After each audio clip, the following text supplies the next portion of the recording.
Ya, khawatir banjir dan longsor susulan, warga Bener Meriah Aceh ini harus berjalan kaki nyaris 100 km menuju Lok Semawe.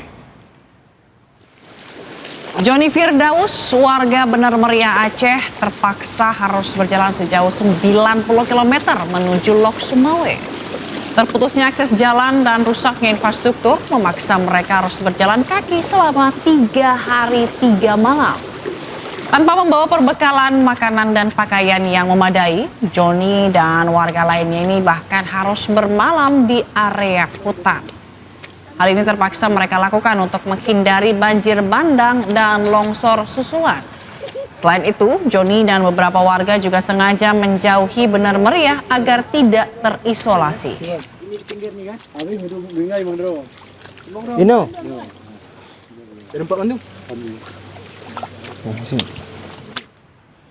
Warga terdampak banjir bandang dan longsor di Kabupaten Aceh Tamiang, Aceh belum mendapatkan bantuan. Akibatnya warga kesulitan mendapatkan kebutuhan pangan dan pasokan air bersih.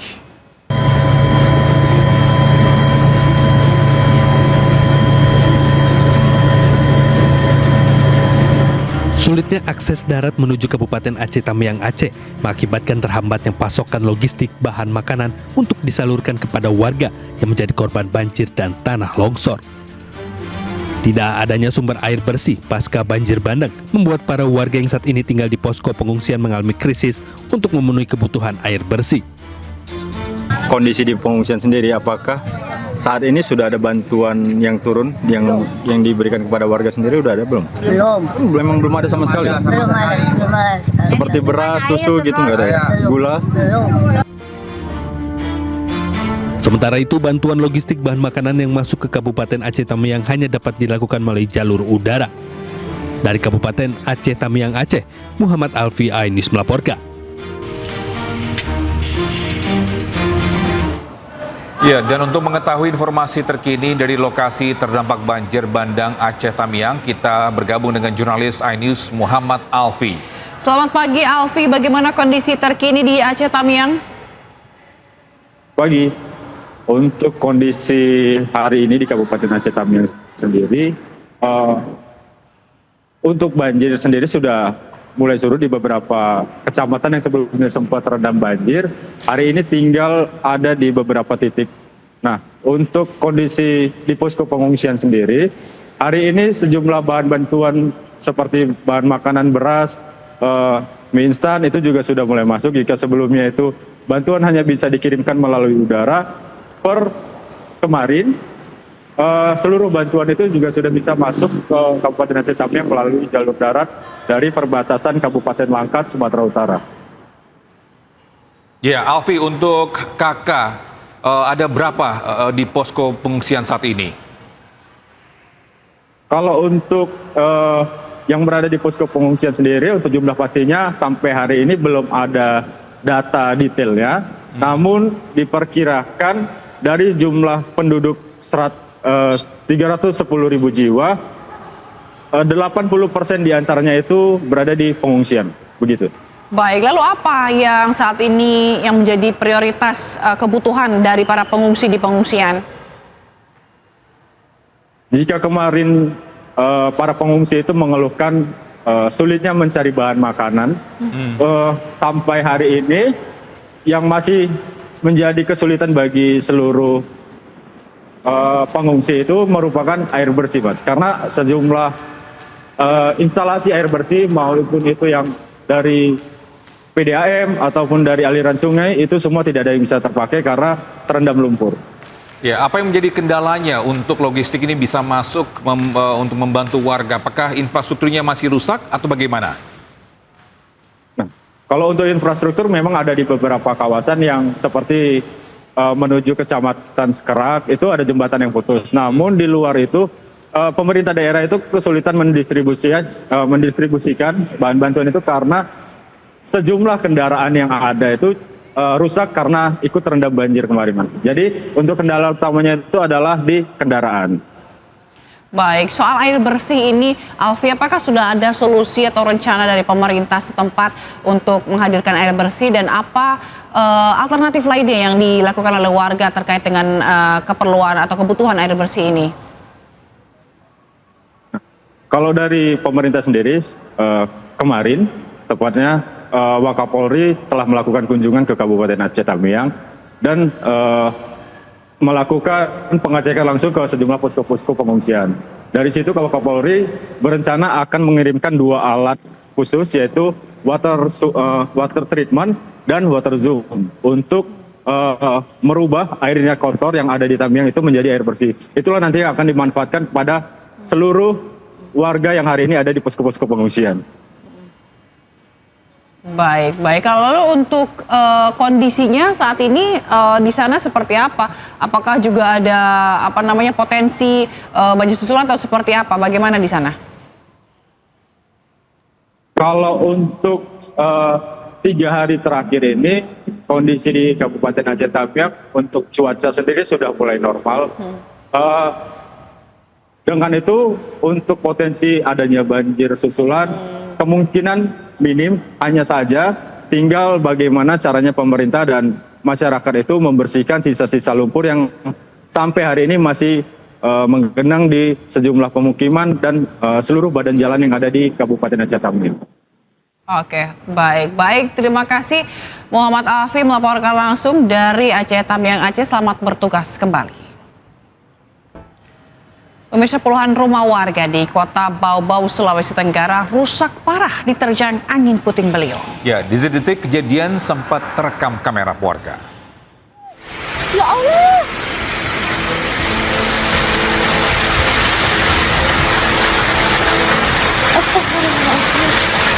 Angin puting beliung menerjang puluhan rumah warga di Kota Bau-Bau, Sulawesi Tenggara. Atap-atap rumah warga melayang di udara dan terhempas di sekitaran lokasi kejadian, hingga puluhan rumah warga rusak parah.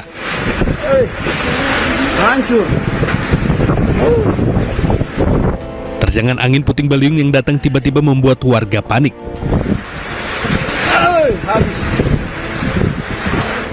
Sejumlah petugas damkar membantu warga mengevakuasi barang-barang mereka. Selain itu, terjangan puting beliung juga memutuskan sejumlah kabel jaringan listrik. Tiba-tiba datang angin kencang gitu, gemuruh di atas atap. Padahal ternyata angin puting beliung. Pas keluar, warga keluar semua, ternyata kondisinya sudah separah ini. Meski tidak ada korban, namun kerusakan parah akibat terjangan angin puting beliung mengakibatkan sejumlah warga terpaksa mengungsi di rumah kerabat. Dari Kota Bau-Bau, Sulawesi Tenggara, Adi Eba Ainus melaporkan. Juga karena korsleting listrik, 9 rumah di Jalan Kayu Tinggi, Jakarta Timur terbakar. 12 mobil damkar diterjunkan ke lokasi untuk padamkan api.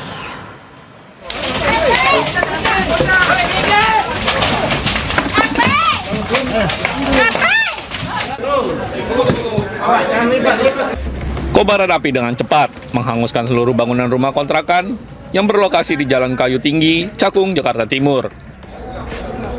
Warga di sekitar lokasi panik, berusaha memadamkan api dengan alat seadanya. 12 mobil pemadam kebakaran dikerahkan ke lokasi padamkan api.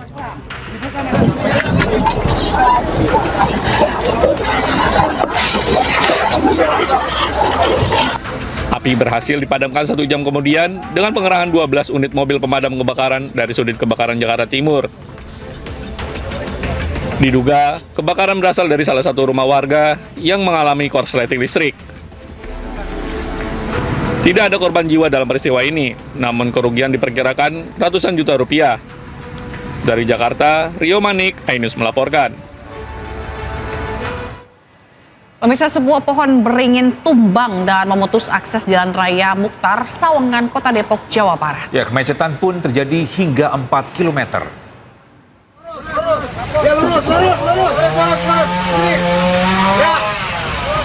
Hujan deras disertai angin kencang membuat sebuah pohon beringin di Jalan Raya Mukhtar, Sawangan, Depok tumbang. Batang pohon yang roboh melintang di jalan sehingga kendaraan tak bisa melintas. Kemacetan panjang pun sempat terjadi sepanjang 4 km di kedua arah. Sebelum akhirnya petugas gabungan tiba di lokasi. Petugas pun memotong batang pohon yang menimpa kabel dan melintang di jalan sehingga jalanan pun perlahan bisa dilalui. Ada yang tertimbang nggak Pak di bawahnya tadi? Nggak ada. Ini pohon apaan Bos? Beringin. Oh, beringin. Kamu udah tua nih ya Pak? Iya. kalau enggak rambut itu akarnya kayak rambut. Setelah pohon tumbang berhasil dipotong dan dirapikan, arus lalu lintas pun berangsur pulih.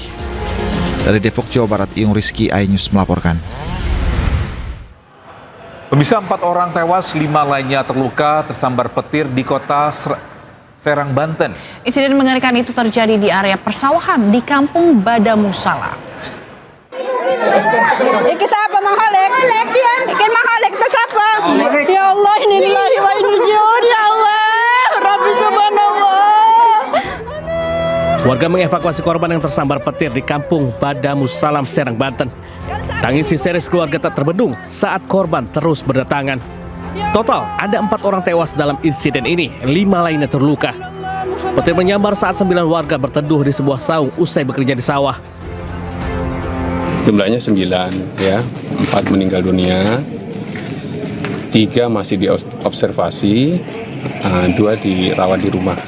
Nanti kita masih akan monitor lagi perkembangannya. Kalau memang perlu perawatan, tadi Pak Wali Kota sudah menyampaikan supaya diarahkan untuk dibawa ke rumah sakit. Dugaan sementara korban tersambar petir karena sebagian menggunakan ponsel saat berteduh. Hingga kini polisi masih memeriksa kasus ini. Dari Serang, Banten, Bahesa Apriandi, iNews melaporkan. Bisa diduga sopir mengantuk, truk molen menabrak belasan sepeda motor di Kabupaten Bekasi, Jawa Barat. Akibat kecelakaan, arus lalu lintas di Jalan Raya Kalimalang sempat macet total. Mana ngetrip ini mah ngetrip? Molen ngeblong molen. Truk molen menabrak belasan sepeda motor yang terparkir di Jalan Raya Inspeksi Kalimalang, Cikarang Selatan, Kabupaten Bekasi, Jawa Barat. Kecelakaan terjadi diduga akibat sopir truk mengantuk hingga hilang kendali. Saat melaju, truk tiba-tiba oleng ke kiri mengakibatkan belasan sepeda motor mahasiswa dan ojek online rusak parah. Akibat kecelakaan tersebut, arus lalu lintas di Jalan Raya Inspeksi Kalimalang dari arah Cikarang menuju Kalimalang sempat mengalami kemacetan. Dari Kabupaten Bekasi, Jawa Barat, Didit Junaidi, iNews melaporkan.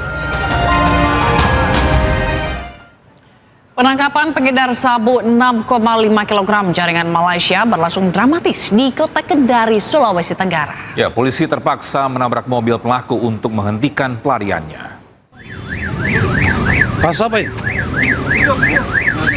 Hah?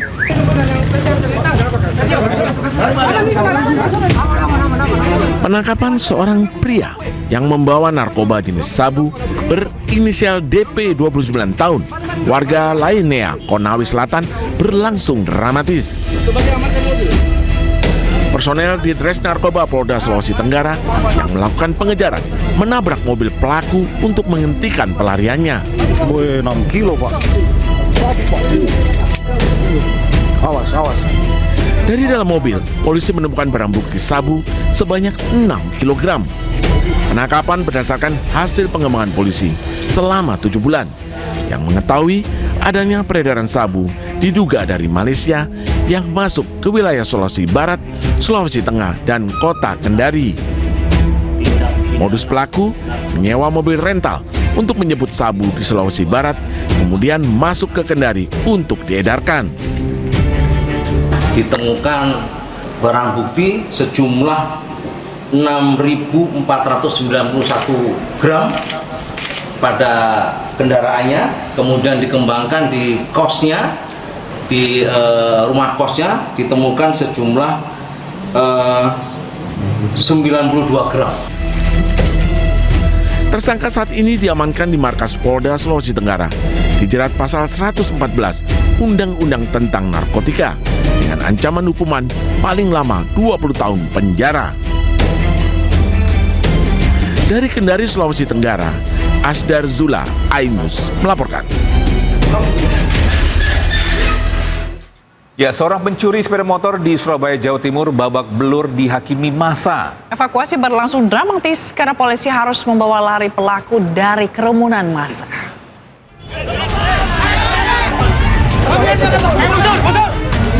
Seorang pelaku pencurian sepeda motor di Jalan Raya Sambi Kerep, Surabaya ini babak belur dihakimi massa. Pelaku tertangkap basah saat membawa kabur motor milik seorang penjual es di lokasi kejadian. Pelaku yang mengalami luka di kepala langsung diamankan oleh Kapolsek Lakas Santri Surabaya dari tengah kerumunan. Proses evakuasi berlangsung dramatis karena polisi harus membawa lari pelaku menjauh dari kerumunan. Saat ini pelaku pencurian sepeda motor berinisial MS warga Bangkalan telah ditahan di Mapolsek Lakar Santri Surabaya, sementara rekan pelaku yang kabur dalam pengejaran polisi. Karena pemilik melihat motornya dibawa, pemilik teriak dan membawa yang tersangka yang kedua itu kaget, jatuh, informasinya ada menabrak kendaraan LF juga, kemudian kabur. Pada saat kabur yang satu tangkap massa. Selain menangkap pelaku, polisi juga menyita barang bukti motor pelaku yang hancur di amuk warga dan motor curian yang gagal dibawa kabur untuk dikembalikan ke korban. Akibat perbuatannya, pelaku terancam hukuman 7 tahun penjara. Dari Surabaya, Jawa Timur, Hari Tambayong, iNews melaporkan. Komplotan pencuri bermobil membawa kabur ribuan telur bebek milik pedagang di Kabupaten Mojokerto, Jawa Timur. Akibatnya korban merugi jutaan rupiah.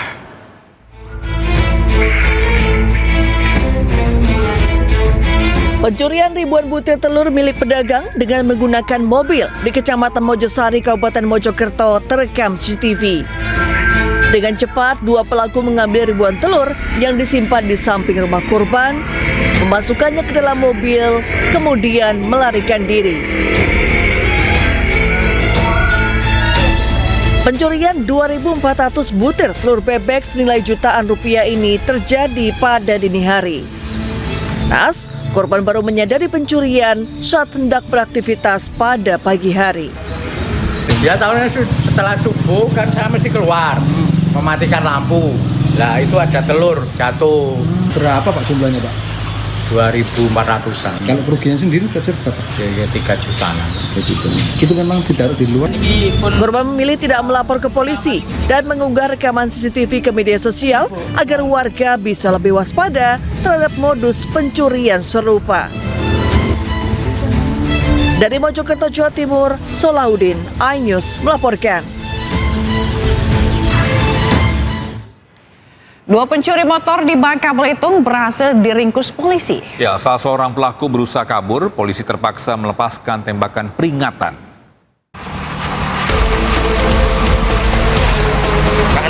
Aksi kejar-kejaran antara polisi dan dua orang pencuri motor terjadi di Kecamatan Pemali, Kabupaten Bangka Belitung.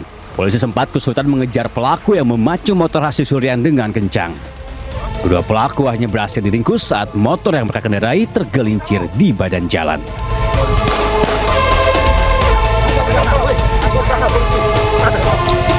Bukannya menyerah, salah seorang pelaku justru berusaha melarikan diri. Polisi pun terpaksa melepaskan tembakan peringatan. Kedua pelaku akhirnya bisa diringkus dan dibawa ke Polres Bangka untuk dimintai keterangan.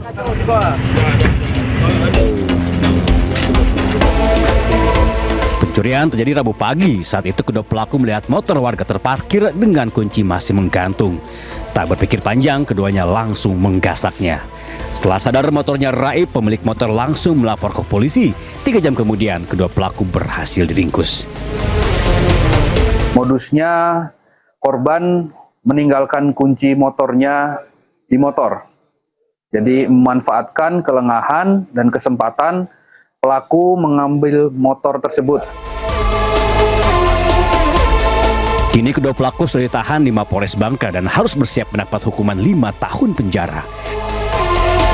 Di Kabupaten Bangka, Provinsi Bangka Belitung, Muhammad Maulana, iNews melaporkan. Korban jiwa akibat banjir bandang, longsor, dan angin kencang di Kabupaten Agam, Sumatera Barat bertambah menjadi 169 orang. Ya, 30 diantaranya baru ditemukan pada Rabu dan belum teridentifikasi.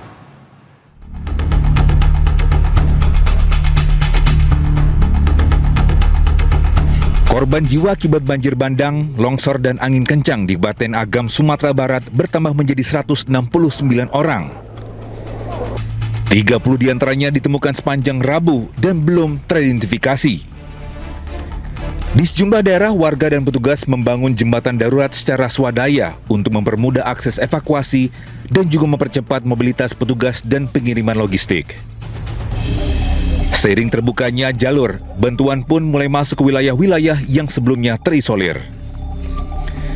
Namun di bagian timur Kabupaten Agam masih ada 2 lokasi yang belum dapat dilalui kendaraan, yaitu Nagari Pagadih di Kecamatan Palupuah dan Nagari Sungai Landia di Kecamatan Ampekoto.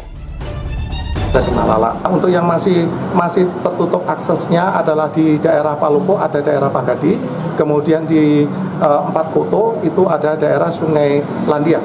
Dan alhamdulillah walaupun situasi masih tertutup, masih upaya untuk melakukan upaya membuka jalur di situ masih terus dilakukan.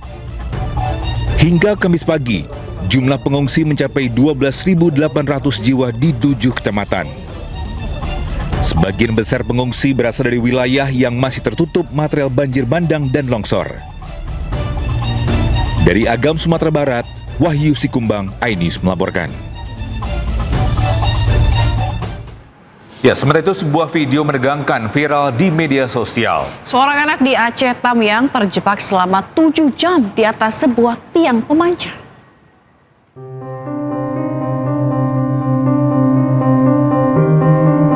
Rekaman menegangkan menunjukkan seorang bocah laki-laki yang terdiam membeku di atas sebuah tiang pemancang.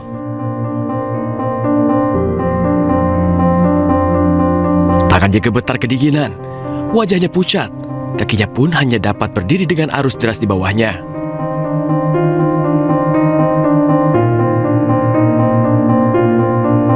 Di tengah cuaca buruk, anak Aceh tersebut harus bertahan selama 7 jam lamanya hingga akhirnya dapat diselamatkan.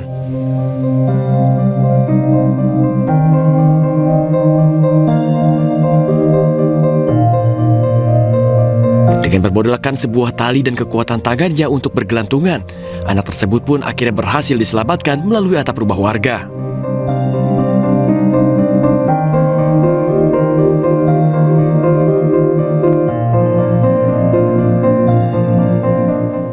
Karena banjir dan tanah longsor yang terjadi di Sumatera ini memisahkan banyak keluarga, pemirsa. Seperti di Aceh, seorang ayah ini akhirnya dapat berkumpul kembali dengan keluarganya usai menembus hutan selama 4 hari 4 malam.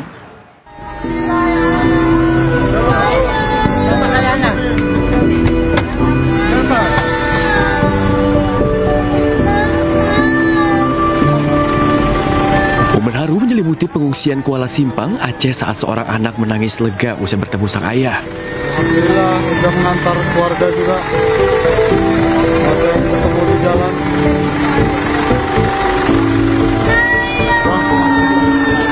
Tangis itu tak terbendung. Usai selama 4 hari sang ayah menghilang dan tak dapat dihubungi akibat bencana banjir dan tanah longsor di Aceh.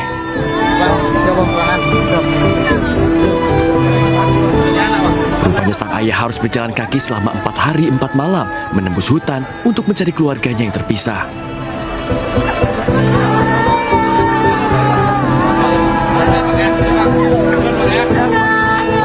Beruntung sang ayah bertemu petugas penyelamat yang mengendarai mobil di tengah perjalanan. Sang ayah pun harus naik di atas atap mobil untuk berkumpul kembali dengan keluarganya. Ya, sementara akibat banjir yang melanda, banyak warga di Aceh yang harus menahan lapar. Ya, salah satunya seorang bocah laki-laki yang harus hidup tanpa makanan selama 7 hari.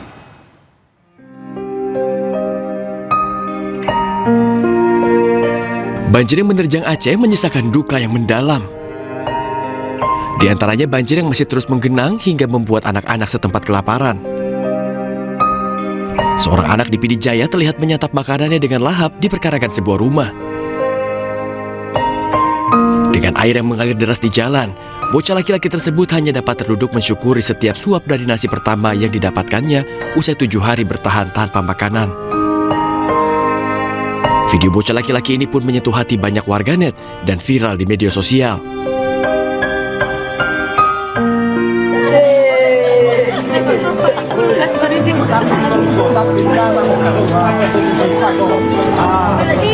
Potret mengharukan terlihat di sebuah video pendek yang tersebar di berbagai platform media sosial. Seorang pria yang dijuluki Bang Bram terlihat tengah menyantap kudapan di tengah banjir. Kulkas yang terhanyut guys, dia makan. Diketahui Bang Bram telah mengevakuasi warga selama 8 jam tanpa henti hingga kelelahan.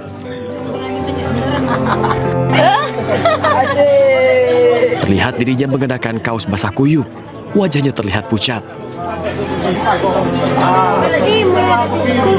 Bang Bram yang masih berada di tengah banjir setinggi pinggangnya ini menemukan sebuah kulkas yang hanyut. Saat dibuka, Bang Bram menemukan kudapan dan langsung menyantapnya. Melihat aksinya, warga sekitar pun bersorak mendukung pria yang dijuluki pahlawan bagi warga sekitar tersebut. Tapi ke jalan udah bisa dapat dipijak. Ya, khawatir banjir dan longsor susulan, warga Bener Meriah Aceh ini harus berjalan kaki nyaris 100 km menuju Lok Semawe. Joni Firdaus, warga Bener Meriah Aceh, terpaksa harus berjalan sejauh 90 km menuju Lok Semawe. Terputusnya akses jalan dan rusaknya infrastruktur memaksa mereka harus berjalan kaki selama 3 hari 3 malam. Tanpa membawa perbekalan makanan dan pakaian yang memadai, Joni dan warga lainnya ini bahkan harus bermalam di area hutan. Hal ini terpaksa mereka lakukan untuk menghindari banjir bandang dan longsor susulan. Selain itu, Joni dan beberapa warga juga sengaja menjauhi Bener Meriah agar tidak terisolasi.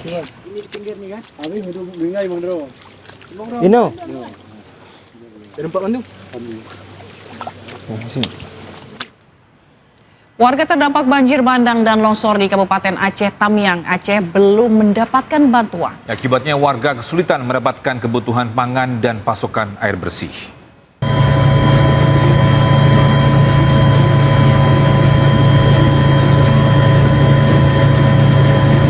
Sulitnya akses darat menuju Kabupaten Aceh Tamiang, Aceh mengakibatkan terhambatnya pasokan logistik bahan makanan untuk disalurkan kepada warga yang menjadi korban banjir dan tanah longsor. Tidak adanya sumber air bersih pasca banjir bandang membuat para warga yang saat ini tinggal di posko pengungsian mengalami krisis untuk memenuhi kebutuhan air bersih. Kondisi di pengungsian sendiri, apakah saat ini sudah ada bantuan yang turun yang diberikan kepada warga sendiri, udah ada belum? Belum. Belum ada sama sekali. Belum ada. Seperti beras, susu gitu nggak ada ya? Gula? Belum. Sementara itu, bantuan logistik bahan makanan yang masuk ke Kabupaten Aceh Tamiang hanya dapat dilakukan melalui jalur udara. Dari Kabupaten Aceh Tamiang, Aceh, Muhammad Alfi, iNews melaporkan. Ya, dan untuk mengetahui informasi terkini dari lokasi terdampak banjir bandang Aceh Tamiang, kita bergabung dengan jurnalis iNews Muhammad Alfi. Selamat pagi Alfi, bagaimana kondisi terkini di Aceh Tamiang? Pagi. Untuk kondisi hari ini di Kabupaten Aceh Tamiang sendiri, untuk banjir sendiri sudah mulai surut di beberapa kecamatan yang sebelumnya sempat terendam banjir. Hari ini tinggal ada di beberapa titik. Nah, untuk kondisi di posko pengungsian sendiri, hari ini sejumlah bahan bantuan seperti bahan makanan beras, mie instan itu juga sudah mulai masuk. Jika sebelumnya itu bantuan hanya bisa dikirimkan melalui udara, per kemarin seluruh bantuan itu juga sudah bisa masuk ke Kabupaten Aceh Tamiang melalui jalur darat dari perbatasan Kabupaten Langkat, Sumatera Utara. Ya, Alfi, untuk KK ada berapa di posko pengungsian saat ini? Kalau untuk yang berada di posko pengungsian sendiri, untuk jumlah pastinya sampai hari ini belum ada data detailnya. Namun diperkirakan dari jumlah penduduk 310.000 jiwa, 80% diantaranya itu berada di pengungsian, begitu. Baik, lalu apa yang saat ini yang menjadi prioritas kebutuhan dari para pengungsi di pengungsian? Jika kemarin para pengungsi itu mengeluhkan sulitnya mencari bahan makanan, sampai hari ini yang masih menjadi kesulitan bagi seluruh pengungsi itu merupakan air bersih, Mas. Karena sejumlah instalasi air bersih maupun itu yang dari PDAM ataupun dari aliran sungai itu semua tidak ada yang bisa terpakai karena terendam lumpur. Ya, apa yang menjadi kendalanya untuk logistik ini bisa masuk untuk membantu warga? Apakah infrastrukturnya masih rusak atau bagaimana? Nah, kalau untuk infrastruktur memang ada di beberapa kawasan yang seperti menuju Kecamatan Sekerak itu ada jembatan yang putus. Namun di luar itu pemerintah daerah itu kesulitan mendistribusikan bahan bantuan itu karena sejumlah kendaraan yang ada itu rusak karena ikut terendam banjir kemarin. Jadi untuk kendala utamanya itu adalah di kendaraan. Baik, soal air bersih ini, Alfi, apakah sudah ada solusi atau rencana dari pemerintah setempat untuk menghadirkan air bersih dan apa alternatif lainnya yang dilakukan oleh warga terkait dengan keperluan atau kebutuhan air bersih ini? Kalau dari pemerintah sendiri, kemarin tepatnya Wakapolri telah melakukan kunjungan ke Kabupaten Aceh Tamiang dan melakukan pengecekan langsung ke sejumlah posko-posko pengungsian. Dari situ Wakapolri berencana akan mengirimkan 2 alat khusus yaitu water treatment dan water zoom untuk merubah airnya kotor yang ada di Tamiang itu menjadi air bersih. Itulah nanti yang akan dimanfaatkan kepada seluruh warga yang hari ini ada di posko-posko pengungsian. Baik. Kalau lalu untuk kondisinya saat ini di sana seperti apa? Apakah juga ada potensi banjir susulan atau seperti apa? Bagaimana di sana? Kalau untuk 3 hari terakhir ini kondisi di Kabupaten Aceh Tamiang untuk cuaca sendiri sudah mulai normal. Dengan itu untuk potensi adanya banjir susulan kemungkinan minim, hanya saja tinggal bagaimana caranya pemerintah dan masyarakat itu membersihkan sisa-sisa lumpur yang sampai hari ini masih menggenang di sejumlah pemukiman dan seluruh badan jalan yang ada di Kabupaten Aceh Tamiang. Oke, baik. Terima kasih Muhammad Alfi melaporkan langsung dari Aceh Tamiang Aceh. Selamat bertugas kembali. Bisa bantuan dari Presiden Prabowo Subianto untuk korban banjir bandang di Aceh tiba di Bandara Cut Nyadin, Nagan Raya Aceh. Bantuan dibawa menggunakan pesawat Hercules milik TNI Angkatan Udara. Pesawat Hercules milik TNI AU Alfa 2093 yang membawa bantuan logistik untuk korban banjir bandang Aceh ini tiba di Bandara Cut Nyadin, Nagan Raya Aceh. Bantuan dari Presiden Prabowo ini sebelumnya diberangkatkan melalui Bandara Kuala Namu Medan. Selain melalui darat, bantuan ini juga disalurkan melalui udara untuk drop logistik bagi korban banjir.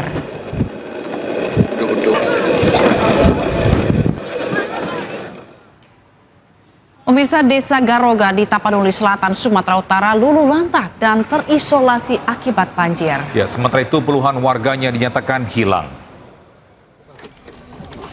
Ya, inilah wajah Desa Garoga yang terletak di tepi jalan lintas Sumatera, Kabupaten Tapanuli Selatan, Sumatera Utara, kini luluh lantak.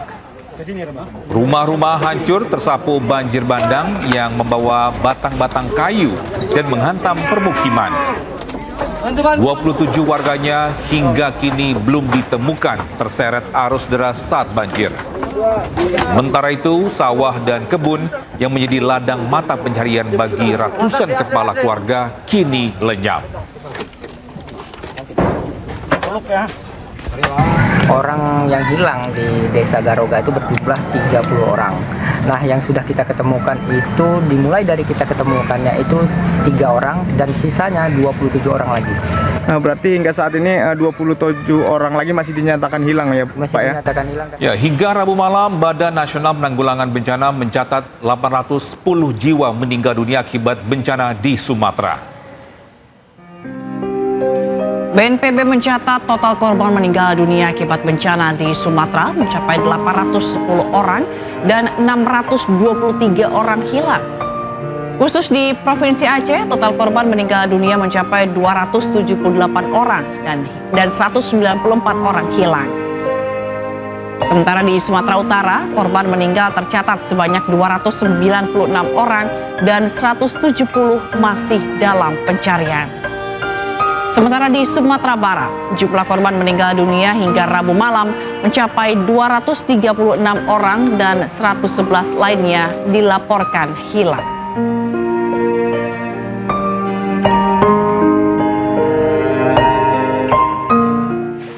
Sejumlah desa di Kecamatan Sitahuis, Tapanuli Tengah, Sumatera Utara masih terisolir usai bencana banjir bandang dan tanah longsor.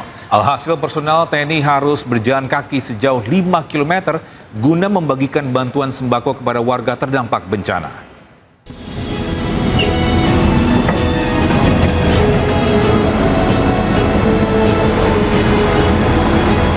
Personil TNI Angkatan Darat dari Satgas Yonif 122 Tombak Sakti harus berjalan kaki sejauh 5 km untuk menembus 3 desa terisolir akibat bencana banjir bandang dan tanah longsor di Kecamatan Sitahuis, Kabupaten Tapanuli Tengah, Sumatera Utara. Akses jalan untuk menyalurkan bantuan logistik masih terputus di 3 desa, yakni Desa Naga Timbul, Desa Mompang, dan Desa Mardame. Logistik berupa 196 karung beras, 84 dus mie instan, dan 15 biskuit dan 3 goni pakaian layak pakai dipikul secara manual menuju titik pengungsian. Bantuan disalurkan kepada 120 Mardame di mana seluruh warga sebelumnya belum pernah mendapatkan bantuan sejak bencana melanda. Kondisi jalan yang licin, berlumpur, dan banyak titik longsor membuat prajurit harus ekstra hati-hati dalam membawa bantuan menuju permukiman warga. Distribusi dilakukan dengan prioritas bagi kelompok rentan, termasuk lansia, anak-anak di lokasi pengungsian. Penyaluran bantuan secara manual ini sekaligus menunjukkan kesungguhan TNI Angkatan Darat dalam memastikan setiap warga terdampak bencana mendapatkan dukungan logistik meski harus melalui medan berat dan akses yang sangat terbatas. Dari Tapanuli Tengah, Sumatera Utara, Ayus melaporkan. Pemirsa, akibat banjir di Sumatera Barat, sebuah jembatan kayu yang digunakan sebagai akses sekolah ambruk. Sementara itu, seekor anjing K9 mati usai membantu mencari korban bencana.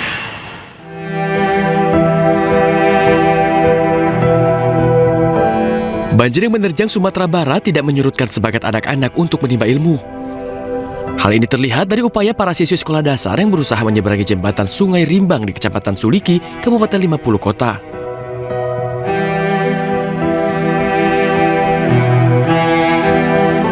Jembatan yang terbuat dari kayu ini ambruk usai banjir menerjang di wilayah ini. Kawanan siswi ini dengan hati-hati merayap di sisi jembatan yang masih dapat dipijak. Sebagian dari mereka harus terduduk sejenak di tengah jembatan untuk menunggu dan menolong temannya, memastikan semuanya dapat sampai ke seberang dengan selamat.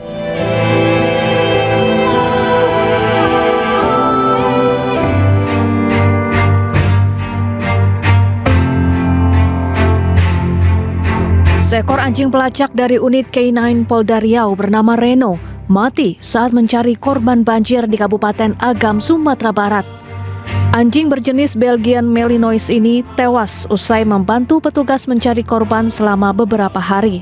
Reno diterjunkan di titik yang sulit dijangkau dalam menjalankan tugas kemanusiaan pada operasi Aman Nusa II di Sumatera Barat. Anjing berusia 8 tahun 4 bulan ini tewas akibat kelelahan dan cuaca yang ekstrim sehingga meninggalkan duka yang mendalam khususnya bagi Polda Riau. Tim Liputan iNews melaporkan. Sejumlah figur publik ramai-ramai datang ke daerah bencana untuk menyalurkan bantuan. Mulai dari artis Pras Teguh yang menggalang donasi hingga miliaran rupiah, hingga anggota DPR RI Verrel Bramasta yang datang lengkap dengan rompi taktis dan kacamata hitamnya.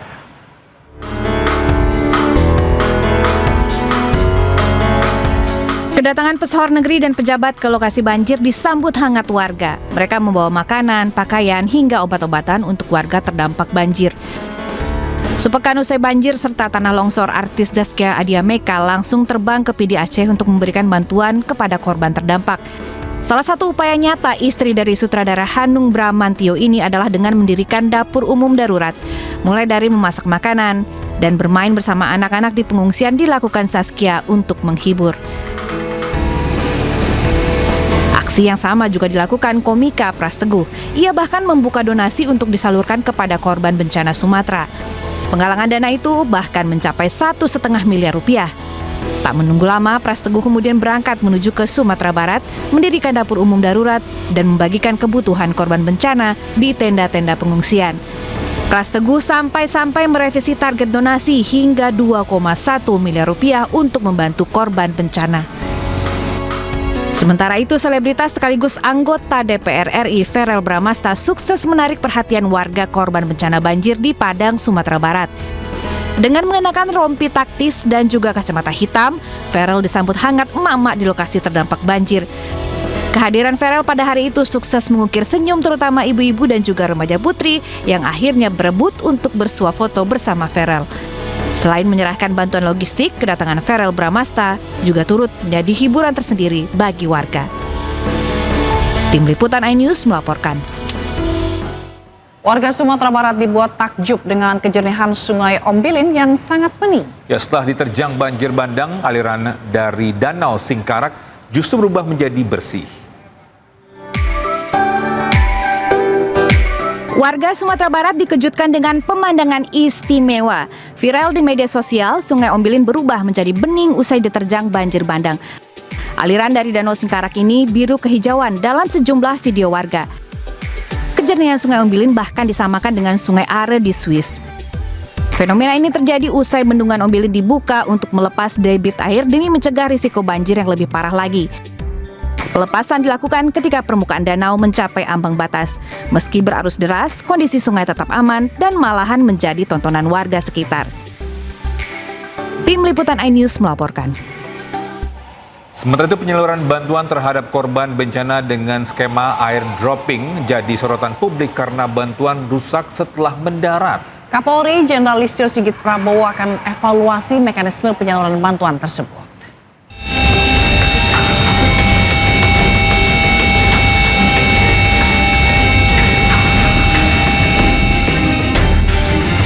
Skema bantuan dari udara untuk korban bencana di Pulau Sumatera menjadi fokus utama pemerintah. Lantaran akses ke lokasi bencana yang sulit dijangkau oleh jalur darat. Polri pun akan mengevaluasi dan memperbaiki mekanisme pelemparan bantuan. Tujuannya agar logistik yang diterjunkan sampai ke tangan warga tanpa kerusakan. Terkait dengan bantuan airdrop tadi, memang kemudian dilakukan evaluasi, yaitu dengan memberikan siling atau kemudian membungkus dengan lebih kuat dan tingkat ketinggiannya pun kita turunkan untuk supaya logistik yang disalurkan lewat airdrop tetap terjaga. Sebelumnya beredar di media sosial video amatir paket bantuan yang dijatuhkan melalui jalur udara rusak. Bungkus beras pecah hingga butiran beras berserakan bercampur dengan lumpur bekas banjir. Warga pun sampai mengais dan mengumpulkan beras yang bercampur dengan lumpur. Tim Liputan iNews melaporkan. Pemirsa, Wakil Presiden Gibran Rakabuming Raka mengunjungi posko pengungsi banjir bandang di Nagari Salareh Air, Jorong Sungai Pasak, Palembayan Agam, Sumatera Barat. Ya, dalam kunjungannya Gibran memastikan kehadirannya untuk mempercepat pendistribusian bantuan ke korban di Kabupaten Agam. Gibran didampingi Wamendagri, anggota DPR RI, Gubernur Sumbar, dan Bupati Agam. Saat di posko, Gibran sempat berbincang dengan pengungsi di lokasi dan terlihat mencatat beberapa keluhan pengungsi.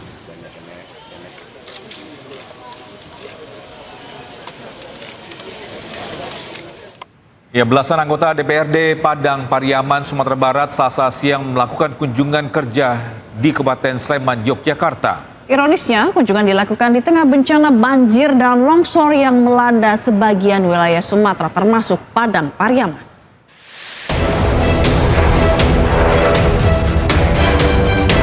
Di tengah bencana banjir dan longsor yang melanda sebagian wilayah Sumatera, termasuk Padang Pariaman, belasan anggota DPRD Padang Pariaman, Sumatera Barat, Selasa siang melakukan kunjungan kerja ke Kabupaten Sleman, Yogyakarta.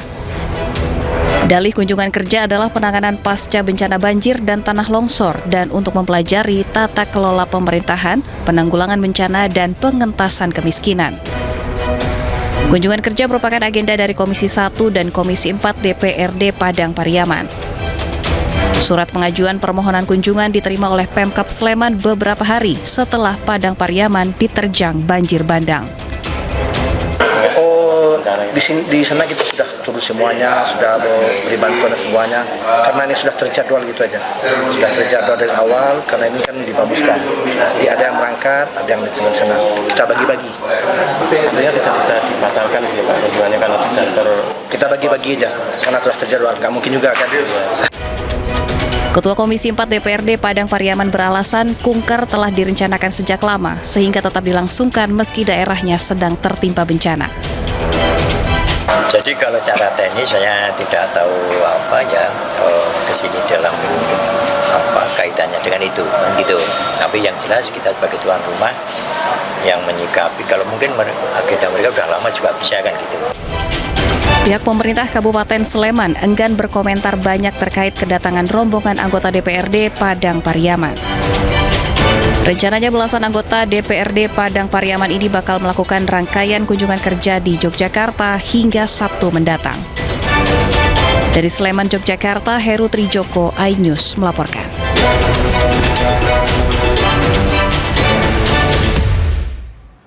Ya, kita ke informasi lainnya. Bisa puluhan siswa dan guru di Bondowoso mengalami keracunan setelah mengkonsumsi makanan dan minuman bergizi gratis. Karena keterbatasan tempat, mereka terpaksa ditangani di ruang tunggu puskesmas.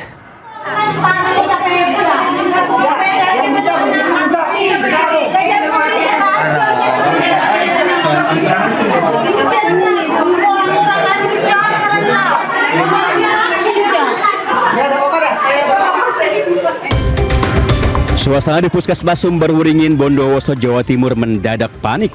Puluhan siswa TK hingga SMA mendadak berdatangan dengan keluhan pusing, mual, muntah hingga diare. Diduga mereka mengalami keracunan makanan setelah sebelumnya mengkonsumsi makanan bergizi gratis di sekolah masing-masing. Bu guru korban ada seorang bu guru TK. Siapa ya?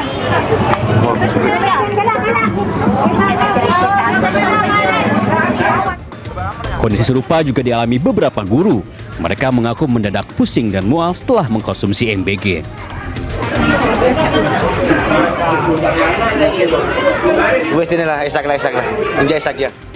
Akibat keterbatasan ruangan dan tenaga medis, para siswa dan guru terpaksa harus dirawat di ruang tunggu. Dari catatan pihak puskesmas, 77 orang dilaporkan mengalami keracunan dan 17 orang harus dirawat.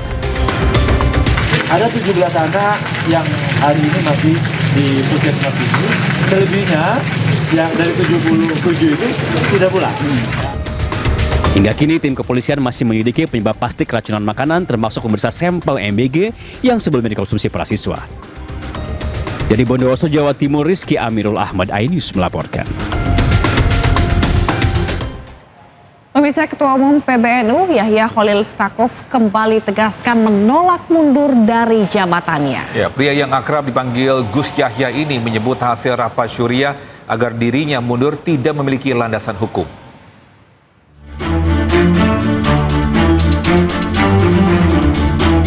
Ketua Umum PBNU Yahya Khalil Stakuf kembali mengeluarkan pernyataan tegas menanggapi desakan mundur dari jabatannya. Dalam konferensi pers yang digelar pada Rabu sore, Gus Yahya tegaskan roda organisasi PBNU tetap berjalan normal di semua tingkatan. Gus Yahya menilai langkah yang ditempuh jajaran Suriah PBNU Miftahul Akhyar sebagai tindakan sepihak yang tidak melalui mekanisme musyawarah yang semestinya. Dengan demikian, maka semua langkah, semua tindakan yang menjadi turunan dari pernyataan itu juga tidak dapat diterima, tidak dapat dianggap sah. Termasuk ketika mungkin 1-2 hari yang lalu ada beredar undangan untuk rapat pleno ini juga tidak dapat dianggap sah karena pleno itu hanya bisa diselenggarakan apabila dipimpin bersama-sama oleh Roisam dan Ketua Umum, dan tidak bisa rapat pleno hanya diselenggarakan oleh Suriah saja, ini tidak bisa dianggap sah. Gus Yahya juga menggarisbawahi kembali legitimasi posisinya sebagai Ketua Umum PBNU sesuai dengan mandataris muktamar. Menurut Yahya, hasil rapat Suriah terkait posisinya tidak memiliki landasan hukum. Tim Liputan iNews melaporkan. Pemirsa, pemerintah menyalurkan bantuan langsung tunai sementara kepada lebih dari 35 juta keluarga penerima manfaat. BLT senilai Rp900.000 untuk 3 bulan digunakan untuk membantu memenuhi kebutuhan pokok.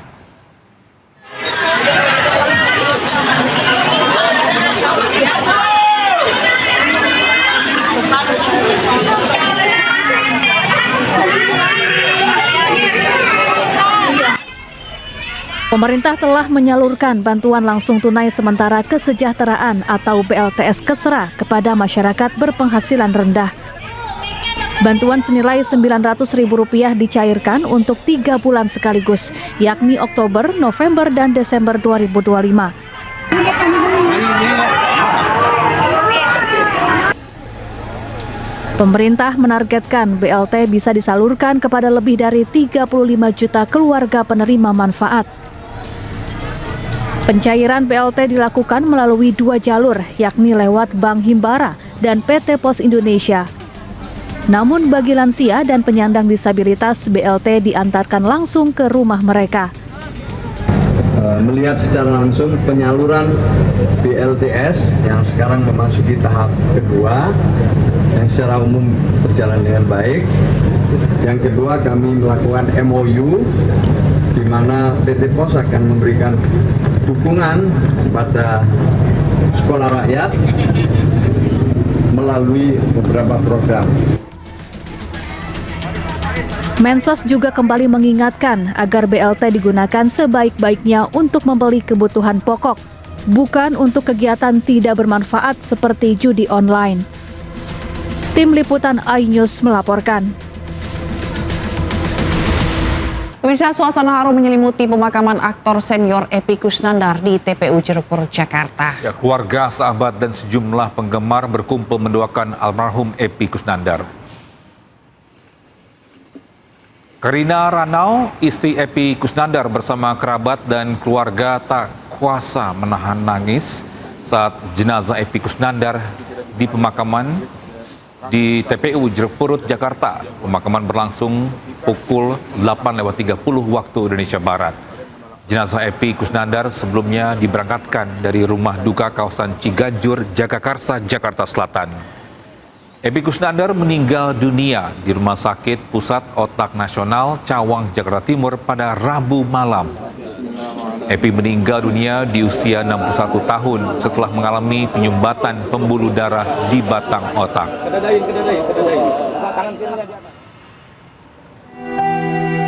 Epy Kusnandar dikenal sebagai aktor senior yang telah puluhan tahun berkecimpung di dunia hiburan Indonesia. Ia terjun ke dunia akting melalui sinetron Satu Kakak Tujuh Ponakan pada 1996. Ia juga sempat ambil bagian dalam sejumlah proyek film, FTV, dan sinetron. Namun aktingnya yang paling dikenal oleh kalangan masyarakat adalah saat berperan sebagai Kang Mus dalam sinetron dan film Preman Pensiun.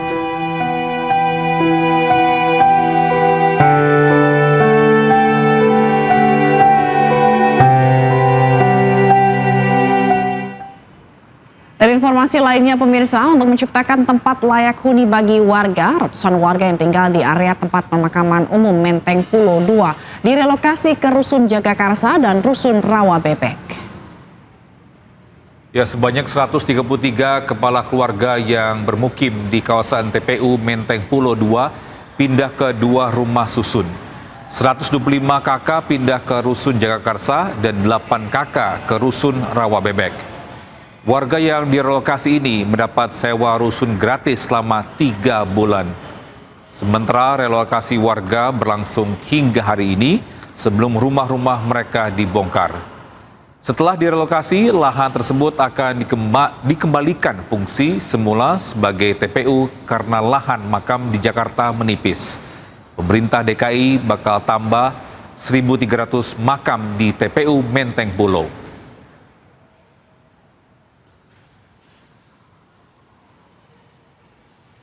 Dan bisa untuk mengetahui informasi terkini relokasi warga TPU Menteng Pulo 2, kita bergabung dengan jurnalis iNews Naura Syafika. Ya, Naura, sejauh ini bagaimana proses pemindahan warga di lokasi? Ya, selamat pagi Togi dan juga Zila dan pemirsa. Pada pagi hari ini merupakan hari terakhir dari relokasi atau pemindahan warga yang ada di TPU Menteng Pulo 2 yang nantinya akan dipindahkan ke dua rusun yang berbeda. Dan memang di hari terakhir ini suasana memang sudah terlihat agak lebih sepi karena memang untuk pemindahan atau relokasi sudah dimulai kemarin hari. Dan memang untuk beberapa rumah seperti yang ada di sisi kanan sebelah saya ini sudah kosong. Beberapa barangnya bahkan juga untuk material dari bangunannya pun juga sudah tidak ada. Dan ini juga ada beberapa barang yang sudah dikeluarkan dari rumah-rumah warga yang ada di sini yang nantinya akan diangkut menggunakan truk yang sudah difasilitasi oleh Pemprov DKI Jakarta. Dan memang untuk total kartu keluarga yang tinggal di sini ini total sebanyak 133, di mana 125 kakaknya nanti akan dipindahkan ke Rusun Jagakarsa. Kemudian untuk 8 kakaknya akan dipindahkan ke Rusun Rawa Bebek. Dan memang untuk beberapa rumah yang di sini ini masih ada beberapa yang seperti barang yang memang sudah tidak diperlukan ditinggal, seperti ada barang-barang yang tidak diperlukan ini ditinggal untuk warga tidak dibawa. Kemudian juga memang di sini relokasi dan juga pemindahannya ini tidak ada yang namanya seperti pemaksaan, semuanya juga ikut bahu-membahu untuk membawa barang yang ada di sini. Kemudian juga dari petugas Oren pun tadi saya melihat dari Satpol PP juga ikut membantu untuk membawa barang-barang dan juga mengangkut barang yang ada di sini. Dan semakin jauh lagi kita masuk ke dalam, kita bisa melihat memang untuk warga yang ada di TPU Menteng Pulo 2 ini memang bisa dibilang lumayan padat untuk penduduknya. Bahkan tadi saya juga sempat berbincang dengan salah satu warga, ada yang sudah tinggal kurang lebih 20 tahun di TPU Menteng Pulo 2 ini. Dan di saat mereka ditawarkan untuk relokasi dan dipindahkan, memang ini merupakan salah satu kesempatan juga bagi mereka untuk bisa memiliki tempat tinggal yang jauh lebih layak. Dan memang dari Pemkot Jakarta Selatan ini juga menerapkan sesuai dengan kebijakan gubernur, di mana memang ingin memberikan tempat tinggal yang lebih layak dan juga sehat kepada seluruh warga Jakarta. Dan nantinya dari kurang lebih 5.000 meter persegi lokasi atau lahan yang sudah dikosongi ini, nanti ini akan memberikan 1.300 petak makam baru khususnya untuk di daerah Jakarta Selatan ini. Mengingat memang untuk makam yang ada di Jakarta ini untuk jumlahnya semakin menipis, sehingga dengan ada pengosongan ini nantinya akan menambah kuota baru. Sementara itu Togi dan juga Zila. Baik, terima kasih Naura Syafika atas informasi yang melaporkan langsung dari TPU Menteng Pulo 2, Jakarta Selatan. Selamat bertugas kembali. Viral, sejumlah orang terekam kamera drone saat membuang sampah di Sungai Berantas, Jombang, Jawa Timur. Setiap hari belasan kantong sampah dibuang ke sungai tersebut.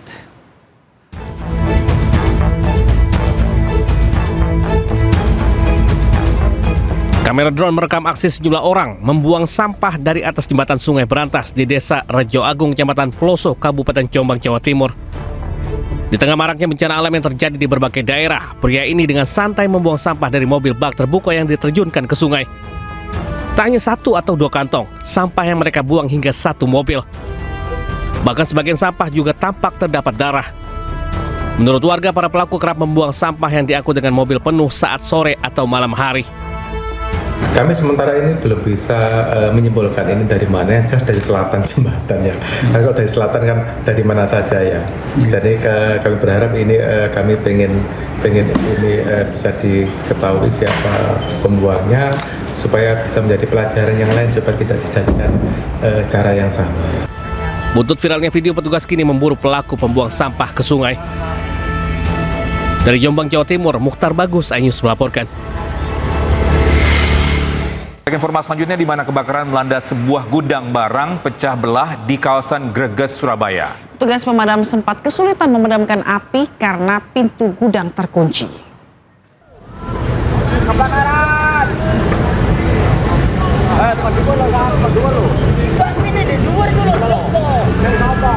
Sebuah gudang pecah belah yang berada di Jalan Greges Jaya 1, Kecamatan Asemrowo, Surabaya ludes terbakar pada Rabu sore. Asap tebal pun tampak membumbung tinggi. 16 mobil pemadam diterjunkan ke lokasi untuk melakukan pemadaman.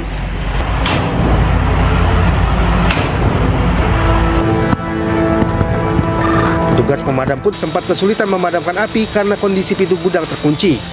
Hingga akhirnya petugas harus membongkar tembok gudang. Beruntung, aksi tanggap petugas pemadam membuat api berhasil dikendalikan hingga tidak menjalar ke gudang lain di sekitarnya. Tidak ada korban dalam peristiwa ini. Hingga kini penyebab kebakaran masih dalam penyelidikan kepolisian. Dari Surabaya, Jawa Timur, Nur Syafi'i, iNews melaporkan. Dari informasi lainnya, pemirsa, ketahuan selingkuh, seorang pria di Kebayoran Baru menikam istri siri dan selingkuhannya. Ya, pelaku diamankan warga sebelum diserahkan ke polisi.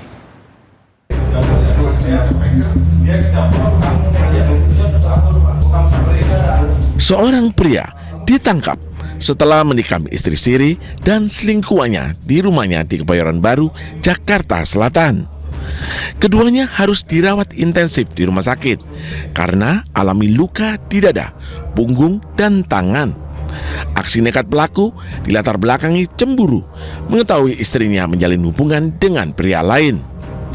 Pelaku sempat mengajak kedua korban bertemu di sebuah mal di kawasan Blok M sebelum memutuskan pergi ke rumah korban.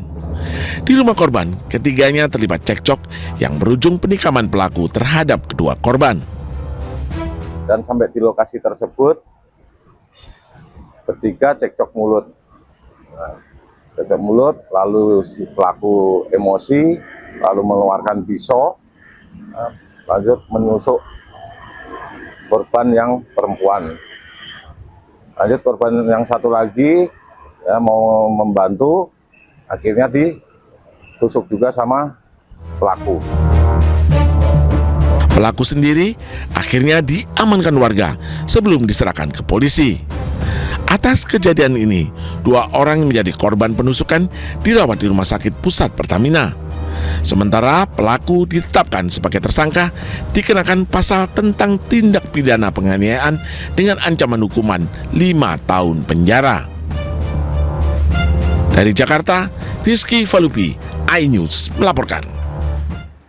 Pemirsa, aksi pencurian sepasang kaca spion mobil mewah di kawasan Cengkareng, Jakarta Barat dilakukan seorang pria berseragam ojek online. Pelaku panik dan kabur diteriaki maling saat alarm mobil berbunyi.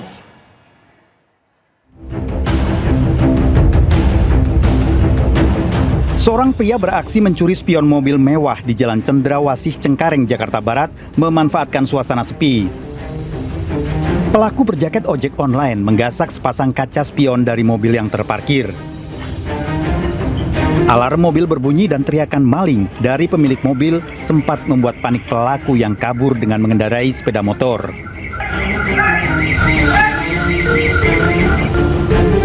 Aksi kejahatan pencurian marak terjadi di lokasi ini.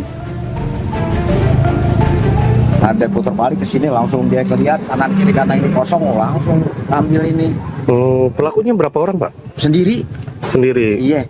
Dia menggunakan atribut atau apa, Pak? Pakai atribut Gojek.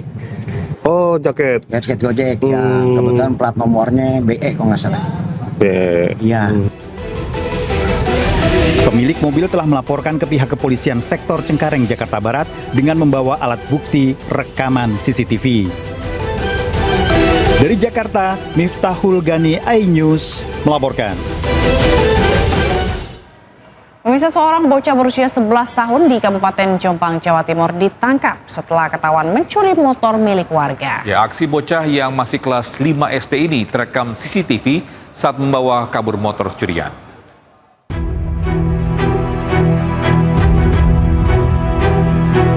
Inilah rekaman CCTV yang menunjukkan detik-detik bocah berusia 11 tahun saat berjalan kaki di perumahan Sri Kandi di Desa Mojongapit, Kecamatan Jombang, Kabupaten Jombang, Jawa Timur. Tak Tak lama setelah itu, dia terlihat kabur meninggalkan perumahan dengan mengendarai sepeda motor warga. Setelah memeriksa rekaman CCTV warga, ternyata ada yang mengenali wajah pelaku sehingga langsung mendatangi rumahnya di Kecamatan Jogoroto.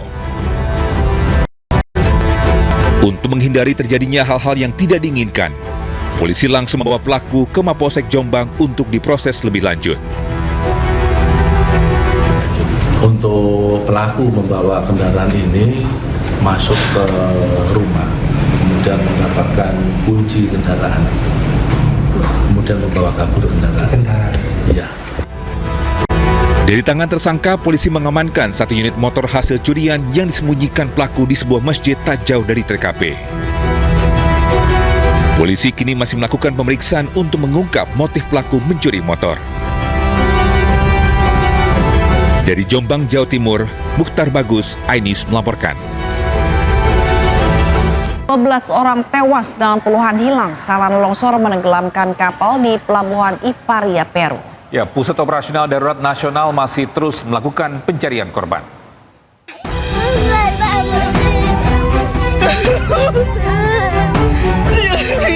Tanah longsor menenggelamkan 2 kapal di Pelabuhan Iparia di wilayah hutan Amazon, Ucayali, Peru. Terlihat sejumlah penumpang berhasil menyelamatkan diri dan barang-barang dari kapal yang tenggelam hanyut di sungai. Petugas berupaya mengevakuasi dan mencari korban yang hilang, namun sempat mengalami kendala akibat derasnya arus sungai. Setidaknya 12 orang termasuk 3 anak-anak tewas atas insiden tersebut. Pihak berwenang setempat juga melaporkan 16 orang terluka dan 30 lainnya hilang. Erosi tepian sungai Ucayali menjadi penyebab longsor yang mengakibatkan tenggelamnya 2 perahu yang mengangkut sekitar 200 penumpang. Pusat Operasi Darurat Nasional melaporkan, upaya pencarian dan penyelamatan korban hilang masih terus dilakukan. 16 orang berhasil diselamatkan selama operasi ini. Dan informasi ini sekaligus menutup jumpa kita di iNews Today edisi hari ini. Temukan informasi-informasi terbaru lainnya di www.inews.id dan cuplikan tayangan berita iNews dapat Anda saksikan di kanal YouTube @officialinews. Ya, setelah ini Anda bisa langsung menyaksikan iNews Siang bersama rekan kami Syafati Suryo dan Bernadetta Ginting. Saya Togi Sinaga. Dan saya Fazilah Kairunisa, pamit undur diri. Terima kasih dan sampai jumpa.